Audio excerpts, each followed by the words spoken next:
Hello बच्चों, let's see this question. A block of mass m and with charge plus q is connected to a spring of spring constant k. The block is placed on frictionless surface and the system is placed in the region of a uniform field E. The block is released from the rest when the spring is in unstressed position at x is equal to 0.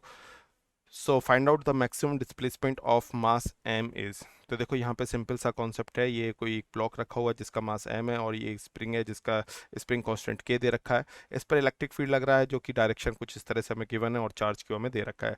फिलहाल ये initial position पे इसलिए हमने x equal to 0 consider कर रखा है। यहाँ पर हम सबसे पहले कॉन्सेप्ट कौन सा लगाएंगे, energy conservation.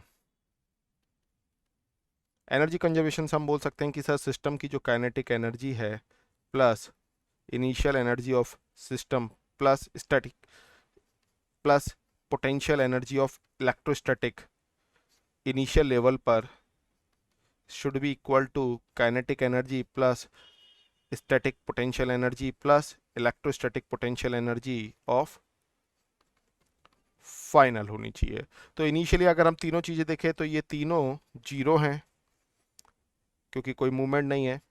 Than equal to अगर हम सामने की तरफ इक्वेशन चेक करके देखें तो यहाँ पे फाइनली काइनेटिक एनर्जी की पार्टिकल बाद में भी रेस्ट पर होगा तो काइनेटिक एनर्जी भी जीरो हो जाएगी, बट उसकी अगर हम पोटेंशियल एनर्जी देखें स्टैटिक तो वो कितनी हो जाएगी 1/2 के एक्स जो मैक्सिमम होगा स्क्वायर के बराबर माइनस क्यू इंटू ई एक्स मैक्स के बराबर होगी। तो यहाँ से अगर हम एक्स मैक्स की वैल्यू कैलकुलेट करें तो कितनी हो जाएगी ट्वाइस क्यू ई बाई के, जो कि हमारे कौन से ऑप्शन से मैच कर रही है, ये हमारे ऑप्शन बी से मैच कर रही है। So this is the final answer, option B. Best of luck.